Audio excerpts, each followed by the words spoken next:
Quiet, numbskulls, I'm broadcasting.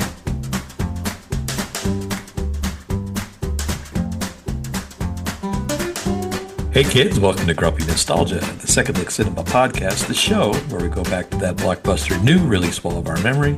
We grab a copy off the shelf, we pop it in our VCR, and we see what time has done to it. I'm Justin, that guy's Mike. DABBA means bad.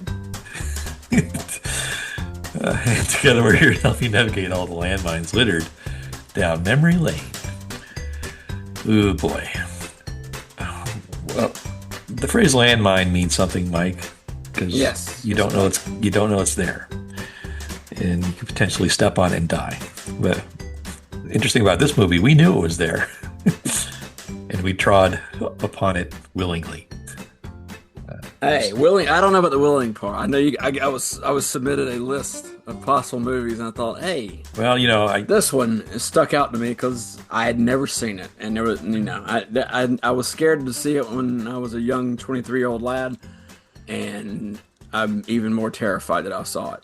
Well, I felt the need to, we've been doing some repeat shows to get some of our older material out there for everybody, get a few more shows out in circulation, but I felt it was time, since we had an opportunity to get and record new content, to go back to our roots, Mike, and our roots are primarily as 90s trash.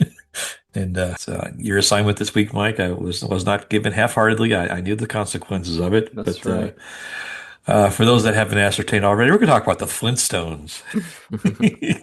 And not the animated one, but the live-action adaptation from 1994. Michael? Yeah, this was either beginning at the start of this trend that we had, or they were doing all the the 60s and 70s shows and the movies. This is one of the few animated ones, and there's a reason for that, probably after we explain it. Yeah, well, this was one giant flaming bag of dino poo. So let's just stomp on it now, Mike, and clean off our shoes and get on with our life. What do you say? Sure. All right, so this is directed by a guy named Brian Levant, who it turns out is a super fan. He owns one of the largest collections of Flintstone memorabilia in the world. So he didn't know it was bad. That's probably part of the problem. There were whispers that Francis Ford Coppola was interested in this as well. I don't see it, but whatever. Wow. But that guy, Brian Levant, we know him from the new Leave It to Beaver series, Mike. So he's got he created and wrote that, directed that show. Also responsible for Beethoven, Problem Child 2, and somehow 48 Hours, Mike. So quite a mixed bag. Yeah. It was written by, written by 35 writers in total, Mike, had a say in this. Yeah. Among the many iterations of the script, they boiled it down to 3 that actually wanted to take credit for it. One guy was Tom Parker, who's known for Richie Rich, and his partner Jim Genevieve. They kind of wrote all this together. Also added here was the co-writer Stephen D'Souza, who we've got a bit of history with here, Mike. He wrote Die Hard, adapted Stephen King's novel The Running Man, the original one with Arnold Schwarzenegger, not the new upcoming doomed to fail remake. But Mike, what's important here, just for us, but we don't care, it's our podcast, Gemini Man. Oh, wow. The short-lived NBC series. Yes. Starring Ben Murphy. Famously cobbled together into a movie and featured on Mystery Science Theater, one of our favorites, called Riding with Death. I forgot it was Gemini Man. Yeah. Gemini Man, yeah. Based off the original works of H.G. Wells. Mike. Yeah, based. Very loosely based. Yeah, I'm sure H.G. never envisioned Jim Stafford showing up in one of his based movies. Optical illusion, right? Yep. This dino-sized turd had a $46 million budget and was released on May 27th, early summer in 1994. Quite an apocalyptic year for movies, and we'll get to that here in a little bit. So, Mike, this is a well-beloved cartoon, and the cartoon cast was basically Mel Blanc and 3 other people. But this live-action movie had certain actors were carefully cast to bring this episode to life. So, Mike, why don't you walk us through who those wonderful actors were? Yes, the appearance of the actresses in these roles kind of worked pretty well. I think the Rick Moranis as Barney Rubble was spot on. I was if anybody came out of this looking kind of unscathed, if that's possible, is probably his portrayal of Barney Rubble. I was, like I said, really good, well done. You could tell he'd studied the role. Uh, He's never been bad in anything, and he's been in a no, lot of bad movies. But yeah. yeah, Well, maybe this movie led to his, kind of retirement from acting. I don't know. John Goodman plays the eponymous Fred Flintstone. I mean, it's such a cardboard character to, flesh out anyway. Is pretty easy for him to be. John Goodman's always good as a side character. yeah, But as a leading man, you think of like the Babe or what was the other the Blues Brothers movie or yeah, even no, like King Ralph.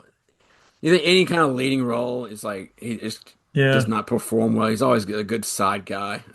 He's like he's in like about a dozen Coen Brothers movies. He's probably one of the best supporting Yeah, character actors ever lived. and he can do great. He can do like the Cloverfield Lane. He can be like a menacing guy, but he can be like the hilarious kind of jerk guy, like from Arachnophobia. It's got a good range. But like I said, as leading guy material, I know this was an easy role for him. It just was, I don't know. Would you say he's out of his element, Donnie? There you go. Two ladies, Betty Rubble and of course Wilma Flintstone are played by Elizabeth Perkins and Rosie O'Donnell. Who Yeah. I think they worked on doing the laugh. The laugh. She got the role because she could laugh. Yeah, That was O'Donnell's there you go. shoo-in. Yeah. I'm not surprised They because cast her on that alone. she was our generation's Melissa McCarthy. She appeared in a lot of these She movies in was, the 80s and 90s. going Not back not bad actress. going back into this era like we often do. It's amazing how big Rosie was in the 90s. Yeah, You I forget know. that she was all over the place. Then you have I'm not touching that one. Elizabeth Taylor is the Hollywood starlet is in a kind of a weird throwaway role as the Uh-huh. mother-in-law, Mrs. Slaghoople. A really odd casting choice, I guess. If you know the cartoon at all, Yeah. Wilma's mom is not an attractive lady, but that's neither here nor there. Uh, I did like the As far throwback. as cartoon characters go, Mike. Yeah, as far as Betty Rubble, I love, Yeah. yeah. But yeah, and then you have a lot of callback characters, which this is the part I appreciate the most was having like Jonathan Winters who did a lot of voices for the cartoon. Yeah. A resurrected Mel Blanc apparently doing voices for Dino, even though he was already dead.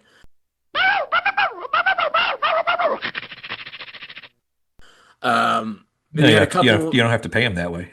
You have a couple of cameos. Yeah, I guess I don't know if it's the first instance of this being used before, but this is Yeah. like one of those moments. You're like, whoa, they're actually using they're resurrecting a dead guy. Then you had a couple of you had like the voice of Wilma was a cameo. So was what's his face?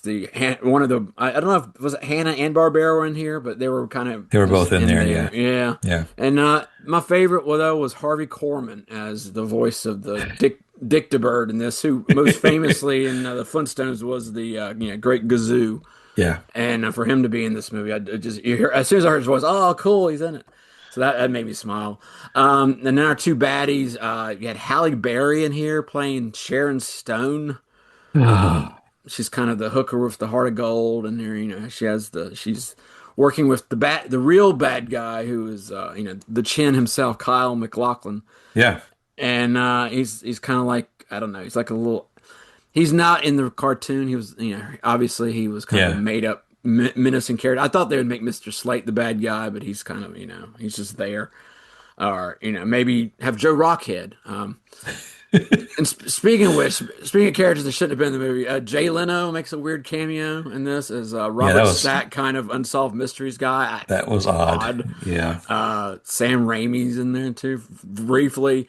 The B-52s. What's that on your head? What's that on your head? Do the title track. They did a remake of the Flintstones, and wow. Yeah. This was not. At least I thought they would. I don't know. I don't remember. Did they? I don't think they changed their name in the movie. I thought they'd be like the. No, they were the BC-52s. Okay, there we go. Okay, I didn't know. Get Yeah, I, it? I didn't know if they're the BC or the like the carbon 14s or something. Uh, But yeah, that makes sense. But yeah, that was very forgettable, and I had to just turn away from the screen during that scene. Anyway, that's pretty much a cast. There's a okay. lot of little. Yeah, there you go. That's probably enough, Mike. Thank you very much. Good job. Plenty. So just some other notes on the cast. Of course, John Candy was also considered for Fred Flintstone, but he turned it down. The original Barney Rubble was supposed to be Danny DeVito, but Danny DeVito said, "Hey, why don't you cast Rick Moranis? He would be much better." And there you go. I think Danny DeVito would just cast for his size.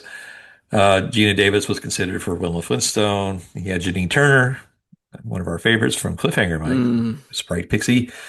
She was considered for Betty Rubble, but she couldn't get the laugh down, apparently. Oh no, Nicole Kidman read for Halle Berry's part, but said, this movie's not very good, and she backed out. So there you go. smart lady. Jim Henson was involved here. His creature shop did most of the practical Oh, effects. All the puppets and Muppets were his studio's work. John Landis was called in to do some uncredited reshoots. Movie's running time got too bloated. He's kind of came in there to try to fix it. that's a Uh, thankless role. yeah, and it didn't quite work, I think. The set, well, I guess if there is something salvageable here, it was kind of interesting. The art direction was really good. The practical effects and the set design was pretty cool. But that Yeah, was because they spent 20% of their budget on that. I was gonna say. Yeah. And they filmed in that iconic spot in Southern California where Yeah. they film a lot. I know Star Trek's episodes, but like Yeah. other thing, it's like okay. And I figured, okay, this is you may know this from your readings on this, but they had a lot of unnecessary outdoor shots where there was no roof. There was some money, there were some corners cut. I'm going to guess not having Yeah. some indoor sets because they seem to have a lot of just unnecessary outdoor settings for some of the scenes. You're like, why is this outdoors? And I thought, oh, they're in the desert already, so Yeah. It was the already, production value used in the Southern California desert to yeah, kind of mimic the I guess bedrock so. motif. But yeah, I think there are a lot of early warning signs that the studio kind of ignored here. But the irony is, this was a big movie, and we'll kind of get to that as we go. So, speaking of movies, Mike, in that summer, in theaters before this came out, you had Beverly Hills Cop 3. Mm. You had Three Ninjas Kick Back, Mike, the long-awaited sequel to Three Ninjas. Oh yeah, I love that Yeah. one. This movie came out on a Wednesday, unopposed, on May 27th. The following weekend, you had Speed, another movie that we Uh, covered that no one listened to. Thanks a lot, audience. Appreciate that. Up yours. And 2 weeks after that, you had Lion King. And then oh, later on that wow. month, you had City Slickers 2 and Wyatt Earp, two very different Westerns. Total box office that year was Lion King was number one, Forrest Gump was number two, The Mask was three, not Mask with Cher, but The Mask. The Mask. Eric This Stoltz. yeah, this movie was the number four movie that year, and True Lies came in number five. A movie we have not covered yet, even though it's Arnold Schwarzenegger and set in the 90s. How can that even be? Of course, the Oscar Bill winner Pullman. the Oscar winner that year was Forrest Gump and not Pulp Fiction, and little Quentin Tarantino's still mad about it. All Uh, these years later, bless his heart. On the music scene, Mike, I know we always love talking about music. The number one song the week this movie came out was "I Swear" by the band All for One. by the moon and the stars. Yeah. So what's interesting about All for One, Mike, is their band name. Four is the number four, of course. But they didn't use that logic for one. They spelled out the word one. So it's just this, Huh. the theory crafting these guys show for forming their bands, Mike. It's just unappreciated, don't you think? There's Was a it? lot of Weren't thought. they like one of the Lou's bands that Sweet Lou who ruined the Backstreet Boys and their manager that went to Oh, prison the for Perlman. Rue Perlman? Yeah, I think he Yeah, might have been under their purview. it's But possible. we've already spent too much oxygen talking about these guys already. The number two song in the country was "The Sign" by Ace of Base. Oh, I saw it. Saw it too. The number three song is "Baby I Love Your Way," but not Peter Frampton, of Oh, course. this This is is that. Oh, it's that weird. Yeah, they melded two songs together, yeah, man. yeah. This is a the Free band Bird. The group, I guess, Big Mountain. I think the full name is Big Mountain of Crap, but they always leave that last part out. Number 4 was Bump and Grind by R. Kelly Well, and his 15-year-old bride, Aaliyah. let's just leave Yeah, that one be. there's just too many. Too much snark for me to handle even there, Mike.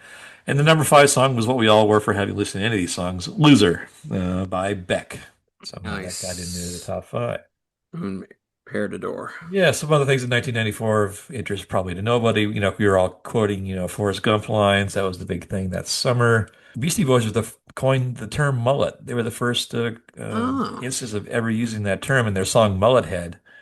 But where they artfully described the now ubiquitous hairstyle shared by most of the people we live near, Mike, but I was live gonna around. say, this is post Billy Ray Cyrus too. Yeah, but the Beastie Boys coined that term. The Wonder Bra was invented, Mike, and I'm not going to make any jokes about that whatsoever. This was interesting because this is the last year that there was really any kind of voiced over trailers, Mike. All top 10 movies that year, all those trailers had voiceovers in it. But this was the last year that was a thing. Oh, wow. So no, Don LaFontaine guy probably lost his job that year, I'm assuming. Yeah, in a world where movie trailers were narrated. That's all gone. Wow. Now they're 4-minute long mini movies that show the entire plot and all the plot twists and the endings. So there you go. Not bad. No need to watch. This is the year that Michael Jordan officially canceled Sports Illustrated. Mike's got a bit of a grudge, chip on his shoulder. It's the year he took that year hiatus to go play baseball, and he had a rough season. And SI's cover story was Michael striking out. It said, "Bag it, Michael." And he said, "You know what? I'll never be on your magazine again." And has yet to concede he's never been in Sports Illustrated since. You took that personally, Mike. Yeah, I guess so, man. What Sports Illustrated failed to realize is, given the amount of time he was actually exposed to baseball, he was actually one of the better hitters of all time, but per capita. But that's it's easier to criticize somebody and just get those clicks, like they say, Mike. The best TV show we were watching, Mike, here was something called Madman of the People. Remember that one? Not at all.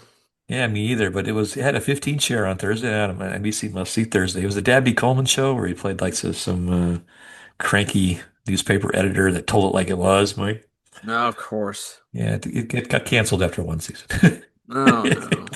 I guess he wasn't other people. It's always funny to go down that Must See Thursday rabbit hole to see all the shows that were tucked in there that weren't any good, but just got ratings because they had that Seinfeld lead in. But there you go. All right. So speaking of things not being very good, Mike, I think it's probably time we get started in the theater here. What do you say, Mike? Let's bag it. All right. Let's have a gay old time, shall we? Good God. All right. So, Mike, if you would please hit the button. Fred Schneider would agree. Sign says, stay away, fools, 'cause love rules at the Love Shack. Yes. It's interesting here that the movie starts out and you see this. Red flag. Yeah. Red flag. I'm gonna throw a lot of red flags here. Okay. 87 minutes long. That's the first thing I noticed when I'm gonna say popping it in my VCR. I'm actually like clicking on it and it says 87. I'm like, uh-oh. They didn't have enough energy or oomph to make it 88 minutes. No. No. That's the lowest bar you can get. Well, anybody who's listening who read their HBO guides back in the day would look for movies that were 88, 89 minutes and go, uh-oh. Yeah. But to see this, that was like, oh, wow. And then Steven Spielberg. Is Steven Spielberg, did he have anything to do with this movie? He produced it, Mike. Okay. Yeah. No wonder. Okay. Yeah, I figured there was some leftover Jurassic Park dinos in this. Go ahead. So that's our opening, and of course they do homage to the beginning of the cartoon, the live action version of it with the song and all that stuff, and Fled. That's pretty cool.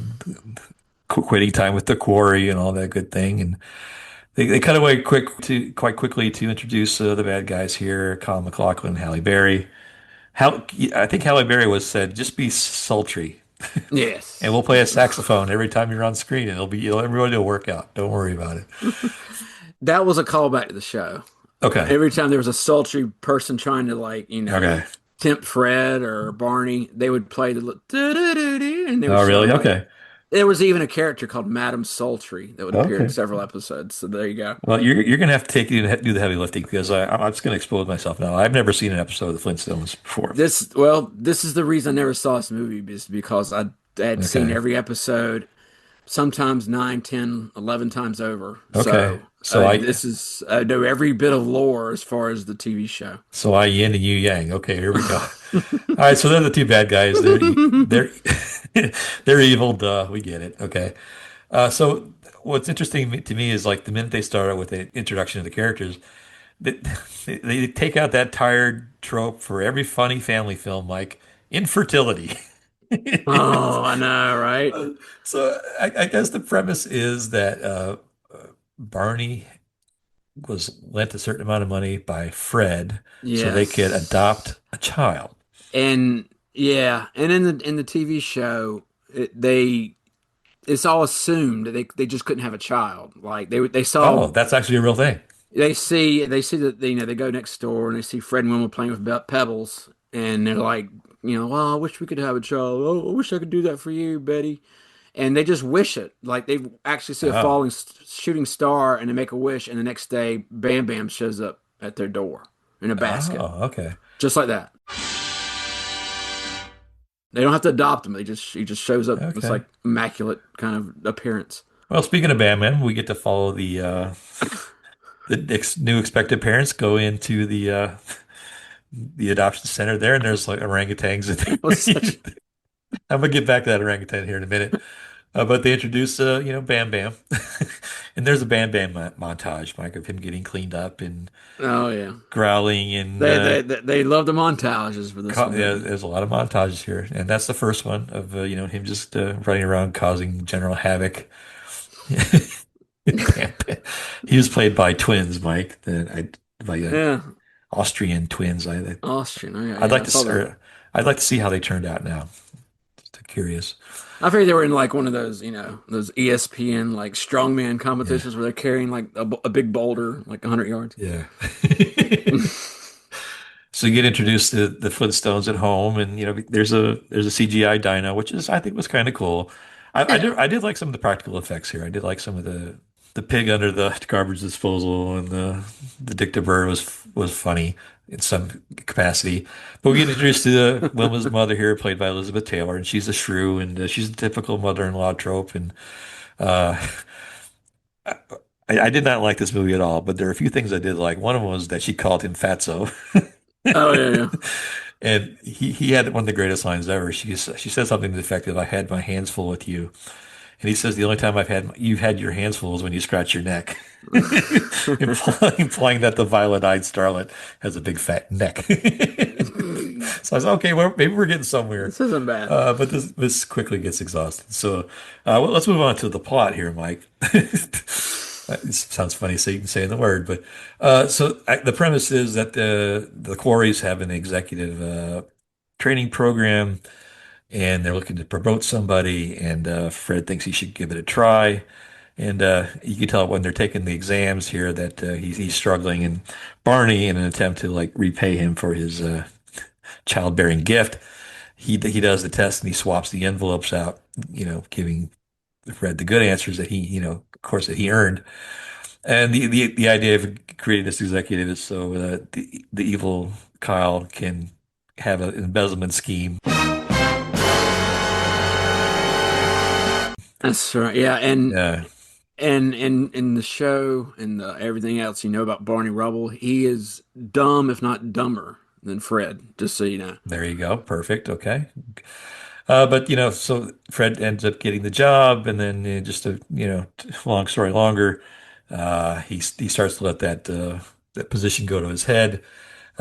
He's kind of coerced to fire Barney as part of the contingency for having the job, so he does that, forcing the Rubbles to move in, Bam Bam included.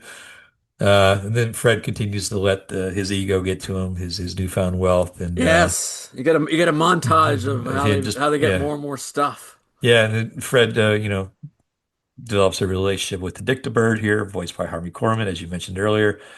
The Dictabird is the smart ass that knows everything and does most of Fred's work for him. It also serves as a memory recorder, Mike, and that's important to this very complex plot later on. We'll get to that here in a minute. So Kyle continues to string Fred along, and then in the middle of the movie, for some reason, there's a 6 minute B-52 music video, and that just kind of put me to sleep. And I love the B-52s. I've seen them live several times, but Yeah. I just kind of fast forwarded to this one. Ultimately, when they're at Cavern on the Green, enjoying a night out in the town, Barney shows up as their waiter, and things start to hit the fan here. Mike tempers flare. Barney calls out Fred's ego and his hubris. Meanwhile, on the TV screen, they show that the quarry's having problems, and all the workers got fired, and they're in financial ruin, and they're all looking for Fred. And then there's this huge lynch mob that goes after them. Like, Yeah, yeah, I actually I had a very limited notes on this, but that was one word I wrote yeah, down was lynching question mark yeah. in a kids themed TV show. Yeah, so you've got, infertility. You've got infertility and lynching. These are not things I would expect from a big kids movie, but whatever. No, I was really thrown by that, Yeah, especially the fact they actually put the ropes around their neck even. I was like, are you kidding me? yeah. So, But we did have to wait a whole hour and 7 minutes before we could see Jonathan Winters. yes, and he leads the charge of the angry mob. That's right. So that as they've got these guys cornered with ropes around their neck, Wilma, who had also bailed out on Fred earlier, realigns with Betty, and they're going to crack the case. So they go steal the Dictabird, Mike. And then they find, Kyle finds out that they're going to turn on him. So in leverage to him, he kidnaps the kids. Little I don't know Bam how Bam he's and able to tie up Bam Bam. I mean, yeah, like he's literally like Superman. I don't yeah. know how Bam Bam remained tied up with one single rope around his hands. I'm Yeah. baffled. So Bam Bam and Pebbles are tied to a piece of equipment, and they're doomed. Oh boy, it's like they just couldn't figure out a way to end it. But they find a way. The crowd turns when they find the dictapert. He squeals like a pig, Yeah. rats out Kyle, and they go chasing Kyle, and then end up dumping a bunch of what they don't know is concrete on top of on Kyle. And he forms a little concrete statue, and then Mr. Slate comes along, and he's so impressed with this new material that's killed his coworker. He says he's going to name it after his daughter, Concretia. I'm like, at that point, I literally threw my pen down and like walked away from the computer. It's like, what? Like, what even is this? But then the movie kind of wraps up, and they do the classic outro, and they pan out to show the movie frame Yeah, in this frame. Yeah, yeah. they pan out to show the movie you're watching pan out being seen by other people, so as if to prove that someone liked it. It was See, the people that are watching this movie, they like it, but I did not. And that's it. And that's it. And then the movie's over. And then, you're free to go. Oh, and it took me longer to explain it than it, actually took in real life. And I apologize for that deeply. Oh, I wish I had eaten a pickled dodo egg. Oh. If you get that reference, anybody in the crowd, please email us. So let's talk about awards and accolades, Mike. You want this will just adding insult to injury. Awards. So this had a $29 million opening, which at the time was a record, That's believe it pretty or not. good. Now doing $130 million domestically and another $342 million worldwide. I wonder if they had a McDonald's Happy Meal toy because McDonald's it was like the only product placement in the Yeah, well, you could movie. summarize the plot on 5 collector cups, that's for sure. Anyway, so no major awards or accolades. Rosie O'Donnell won a Blimpie for Best Supporting Actress, Mike. That's Nickelodeon. Just I'm stop. going to stop you right there. No, thank All you. right. Thank you. This did really big at MTV Awards that year, Mike. Wow. Yeah, Good to know. Halle Berry, of course, was the token nominee for Most Desirable Female, but she ended up losing Ah. to the very sultry and very sexy Sandra Bullock in Speed.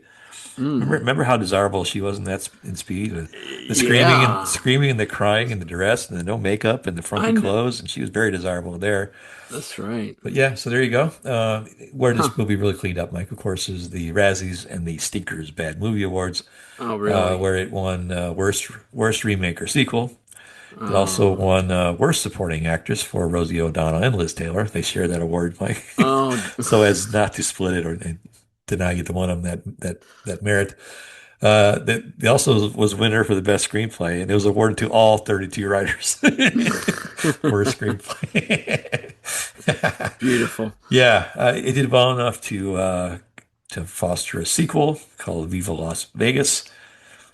It didn't Um, have, and it. Correct me if I'm wrong, but it didn't have any of the original no, cast in it. it was Like, kind of it was recast as if through a filter of like B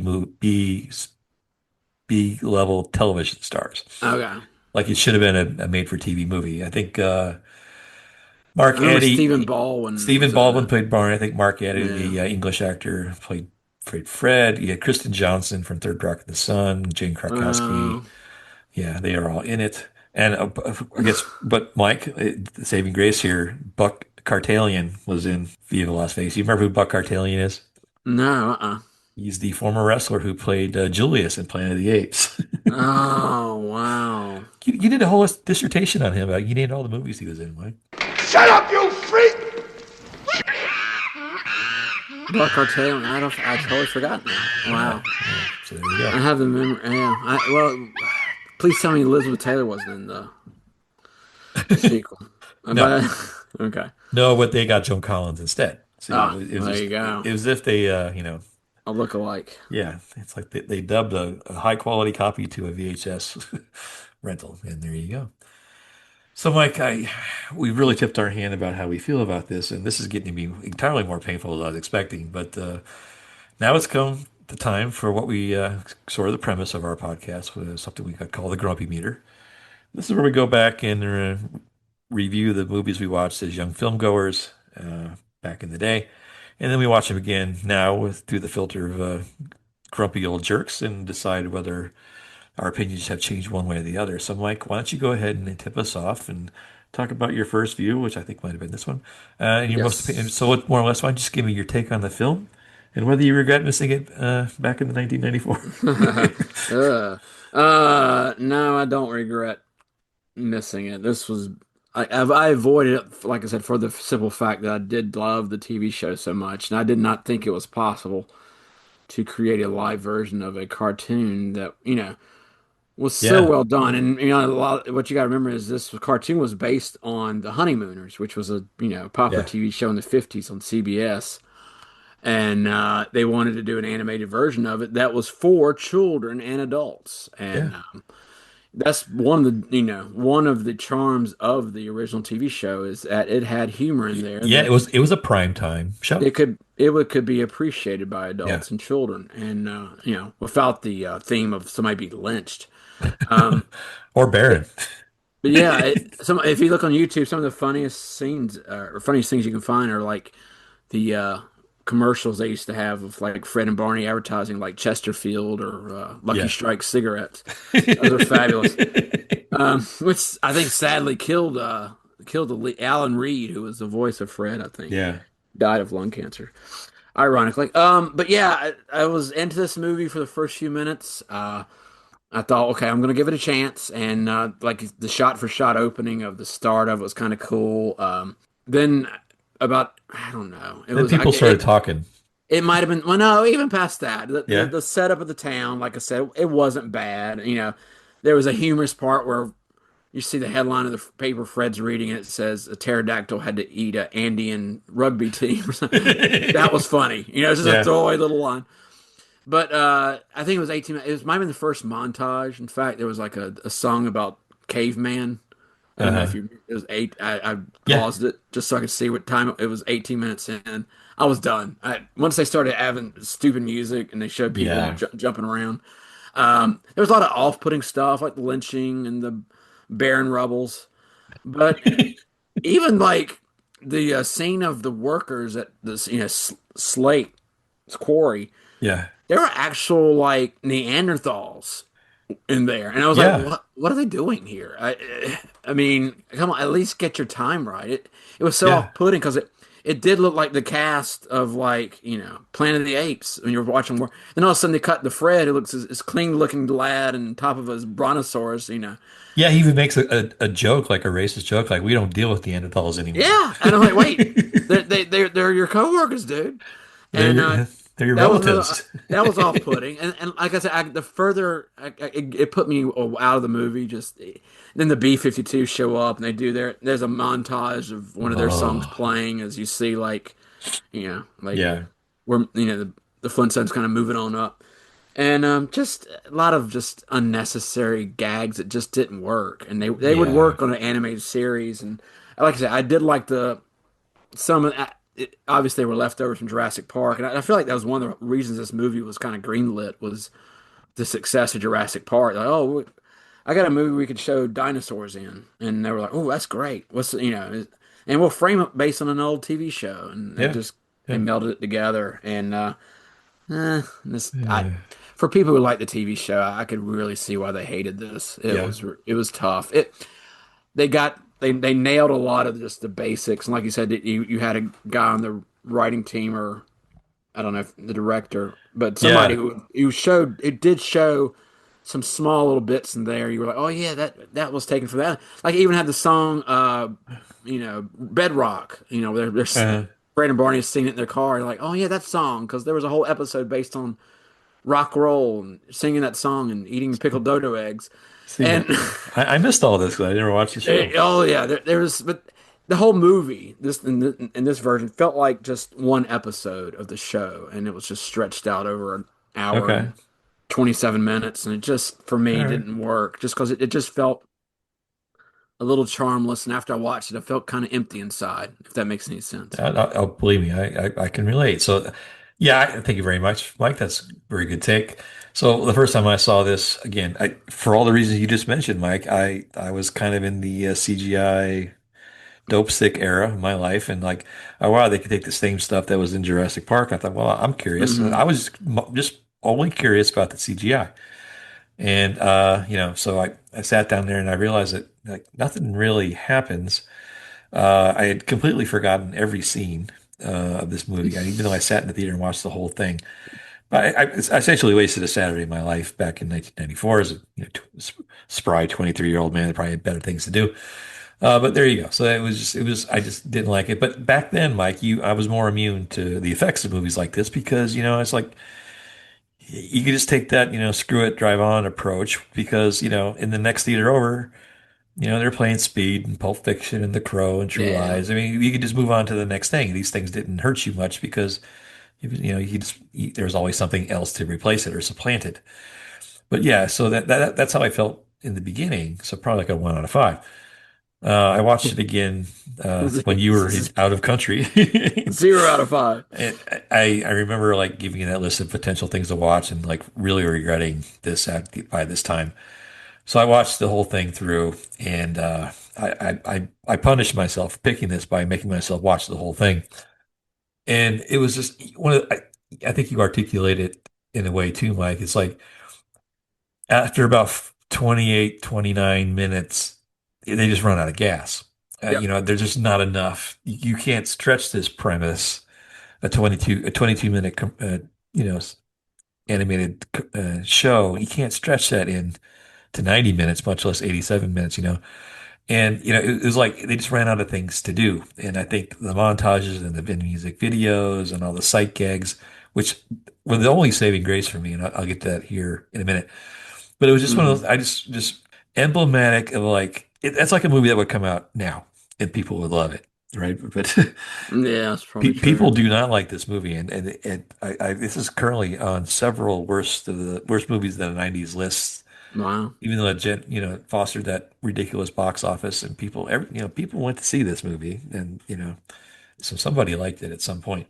But either people have come to the realization or they've grown out of it or both. Yeah, it's But so it's yeah, unlike a lot of movies. It's not so bad that it's good. It's yeah, so bad. it's bad. Yes, that's it. That's exactly. So my first viewing was like a 1 out of 5 from a 23-year-old Justin. From a 55-year-old Justin, I'm going to give it like a 0.33 out of 5. And I can stratify. I can articulate each point. So point one credit goes to the orangutan raising his hand. Oh yeah, So who's eligible because he's the smartest guy in the room. Uh, I can get another point one point to Liz Taylor, Colin John Good, and Fatso, and probably another point for the sight gags. I thought they were kind of funny, like the animal yeah, appliances. I think were good. yeah. The drink, There's drinking on the toilet. Those things were kind of funny. All the sight gags. Yeah, and that was some of that's lifted straight from the show. Yeah, Like the little creature that's in the Coke machine is taking the bottle caps off, and the just garbage disposal, the woolly mammoth shower. All that's the little scorpion like lawnmower. All that's like yeah. straight from the show. Hey, Mike is the little creature, same as the big one. Little same as a big one. All right, these remind me of this is like the Saturday Night Live sketch type dilemma, where they take an 8-minute sketch and stretch it out to a movie. That's kind of what Hmm. we saw here, but this, somebody did like it, so maybe they know what they're talking about, Mike. I don't know. So, Somebody somewhere a so sequel was made. yeah. So You know. speaking of that, we introduced a new segment a couple of shows ago that we really liked. It was called "What Are You Talking About?" Where we talked about we couldn't understand negative reviews of some of our favorite 80s and Oh, 90s that was movies. maddening. Absolutely Right. maddening. So we thought we'd take this show in our featured movie here, The Flintstones, and then flip it on its head, Mike. Whoa. We're going to try something a little different on that premise. So for this week's installment of What Are You Talking About? What are you talking about? What are you talking about? What are you talking about? What you talking about? What you talking about, Rabbi? What you talking about? What you talking about, Willis? What you talking about, Dad? What you talking about, Mister? What are you talking about? What you talking about, Mo? What you talking about, everyone? Do you We're pull gonna your look. pants up above your belly button? Yeah, we're going to look at some positive reviews on the internet about this movie Mm. to decipher if we can figure out what they're talking about. See if it's just us being grumpy old jerks, or maybe Oh wow. maybe we're looking at something differently here, Mike. So Positive review. I pulled 3 positive reviews from. Gene Shalit, Roger Ebert, and Rex Reed. No. I No. went into the our shout out to our good friend Kevin, the movie guy. We looked at not his page, but the website that he brought to our attention, Letterboxd. Who he is a prolific contributor to that as well. So I got on a Letterboxd and picked out 3 random positive reviews of the Flintstones, Mike. Okay. And then I thought it would be interesting for us to kind of read them, assess them, analyze, and then politely correct them or eviscerate them with our superior intellect and wit. Oh boy. So the first review here, Mike, goes as followed. I'm not going to name the Okay. contributor because that's not fair. Because Damn. they didn't contribute this to be on our show being made fun of, and they're entitled to their opinion. But it's a 10 out of 10. And the title of the review is pretty good. Underrated by idiots. It's very, very easy for so many idiots to put down this film, but how many would appreciate that they tried to stay true to the cartoon and the concept of all times? What were they expecting? Schindler's List? These snobs should stop pointing their noses towards the sky as nobody really respects them. At no point during the movie did the actors embarrass themselves in trying to portray the cartoon characters, and the performances of the related roles has been excellent. Huh. You still with me? Okay. One more little bit here, one little word. All the bedrock props and environment have been fairly realistically constructed because this guy has, knows what it was like in the Stone Age. But more importantly, like every Flintstones episode, this movie has a great story and twist. This Twist. movie is a must-watch for anyone who liked or followed the cartoon. Was the twist a lynch mob? It Is this a contemporary review or is this like something is. new? It Oh, is. really? Yeah, this was Wow. See, all these reviews were written within the last 18 months. it's like I forgot which movie it was. Maybe it was Waterworld. I remember reading reviews like that were from present day that were Yeah. like looking back with rose-colored glasses, but for somebody to actually watch this at the time and call people who didn't like it idiots, Yeah, that's yeah. that's So pretty strong. yeah, I picked all these reviews because the relevance to our time frame is relatively close. I mean, so they're reviewing it roughly about the time we are I in terms agree, of historical perspective. and the base, I mean, other than like, haranguing people who, had legitimate opinions about this movie, I agree with most of the review. I mean, it was recreated. It was some thoughtful Uh, construction of basically, like I said, aping the TV show. But it, as we discussed, this cannot be sustained for an hour and 27 minutes, and yes. that's the problem. It Yep. is faithful to a TV show, maybe a 22-minute TV show, but it does not work. And That's I right. think that's what he's omitting. Yeah. So to the author of this review, we respect your opinion. We thank you for contributing and Yeah. giving, but your opinions are completely wrong. There's no need to lash out, Yeah. and Yeah. there's no need for this guy to like say, Yeah. hey, your opinion, what do you do, it's Yeah. Schindler's List. Of course it isn't. It has Steven Spielberg, not Steven Spielberg. We jokingly mock these movies because we're no better. So That's we're right. not entitled to have an opinion one way or the other. So let's Exactly. all play nice. All right. So here's the next one, Mike. I watched this when I was 7 and understood who was bad/good, but didn't know what embezzling was, for instance. That's another nice concept for a kid's show. Oh yeah. There are real world problems that can be a little hit or miss to any child who grew up watching the cartoon, which was more simplified. Real world. For example, I'm 34 years old now. But these things happen, especially to middle class families, who I assume a lot of you are. It's smart and funny for the whole family. Whole is capitalized here. The actors are on point. I agree that Rosie wasn't the best choice physically, but no one cared because she played the part extravagantly with her voice. Goodman and Miranda. Stop it. Goodman and Miranda steal the spotlight. You also see a lot of actors that have passed on that starred in more risque horror films to play lighthearted parts here. Barry is Oh. also fantastic, and it's fun to see McLaughlin play a darker role than Cooper in Twin Peaks. He does feel evil. Yeah. This movie is for everyone. Capital. If you Wow. if you've seen this as a kid, you appreciate all the subtle jokes and mature references about starting small and growing up big with your family.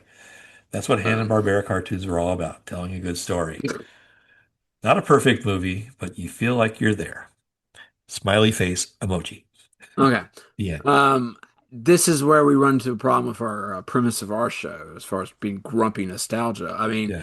if I'd seen this as a kid and knew nothing about the Flintstones, I could possibly see myself, Yeah. writing a review like this in what, 2021. Years later, the rose-colored glasses are on. I was a kid, I watched it. Wow, it wasn't as bad as everybody says it was. Of course.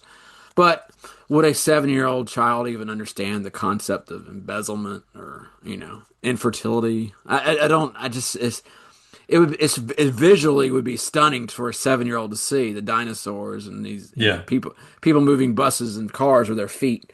But I mean, again, like I said, it's hard for me to criticize this review. It's not as, like I said, it's not as angry as that last one. So Yeah, I mean, oddly enough, these two positive reviews are we kind of echoed similar points in our negative yeah, reviews. yeah, It's the actors are good. They're only acting to what's on the page. I don't think the best actors in the world could pull off a script that took 32 writers to do and took 87 minutes to tell.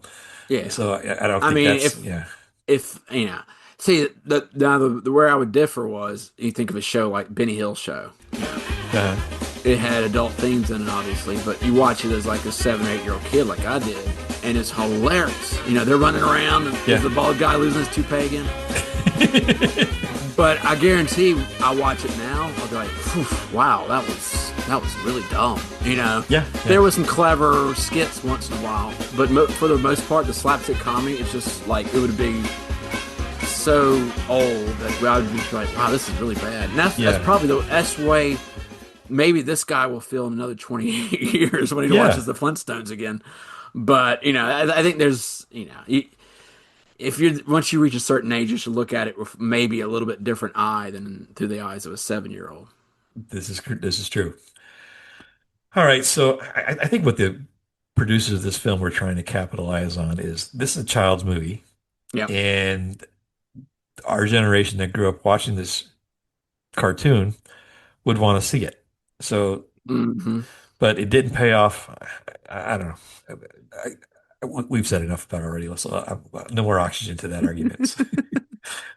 All right, so I'm just really fatigued here, Mike. So I picked a really small one just to end. Oh yeah. So this is the final review. This is real. This is off Letterboxd, and here's this movie is great. Grate. And I'm gonna be very careful here to not paraphrase, Mike. This is Okay. verbatim. All right. The movie demonstrate big, great interpretation and full actors incredible. The end. Wow. That's it. So there you go. So I don't know if I I don't have know if this nothing. is an issue with speaking English or what, Yeah, but it kind of much like a R. Kelly and Aaliyah song. I'm not going to touch that one. but I think this review is indicative of the kind of person that would enjoy this movie. Hmm. That's all you need to say. Yeah, so my nose is in the air and I am a snob and that's fine. So I'm glad. I'm hoping. I'm gonna. I don't know from your research here or your looking up in the microfilm or whatever you looked this up that you didn't find too many positive reviews of this movie. I'm gonna guess. I would say sometimes you can I looked at 5 different sources, IMDb and Letterboxd and all that, and like Hmm. to rank reviews, if you look at like IMDb, you Right. kind of sort by star rating, and I would say the lion's share of reviews for this are 7 or higher. Wow. There's no middle, right? And then everything else is a 1. So it was one of those things where either we didn't get it, or other people got it, or something to that effect. So was this movie like over our heads somehow? Like, did we? What did we miss? What did we miss? So we'd watch it again and maybe like I don't know, reconsider and do like a second podcast about this movie. Well, it could stay over my head. That's fine. Okay, that's I I'll like it agree. down. I like it just fine down here. That's the case. So there you go, guys. That was the Flintstones, ladies and gentlemen. We're sorry. So that's going to kind of have to wrap it up for this week's show. It's been a while since we've recorded. It's nice to get back in the chair and do this for live again, Mike. So welcome back to the USA. I know you were out for quite a bit, so it's good to sit back and actually record another show. So Yes, it was. we've got some difficult schedules for around the Labor Day weekend. We're going to do our best to get you as much new content as we can, guys. But in the meantime, please allow us a accommodation to maybe put an extra spare repeat up there for us because we've got some difficult schedules to get through. But we're going to keep content going your way regardless. So quit your yapping. So if you're interested in what you heard today for some reason, you can reach out to us on our email. That's at nostalgiagrumps@gmail.com. For all things Grumpy Nostalgia, please check out our Instagram page, the appropriately titled Grumpy Nostalgia on Instagram. We have a YouTube page. Check that out. Maybe you'll be the one. You can check us out. Don't request the Flintstones to go to Rock Vegas, please. That's very good. Or you can check us out on any of the podcasting platforms. If you do check us out there, please rate and review. We don't ask a lot, but if you leave us a rating, that helps drive traffic through an algorithm, and that really helps grow the show. And we've been doing this for 4 years, and we still want to keep growing, so keep that going, guys. And you guys have helped us in the past, so please keep that going along. So, Mike, that's going to wrap it up for this week's show. Anything else you want to say to our loving fans before we head out of here today? It's a living. All right, guys. So for Mike James, this is Justin, and we will see you again next time.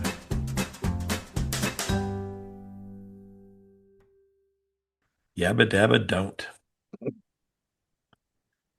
DABBA. Dun-dun-dun-dun-dun. Uh, Well done, sir. yeah.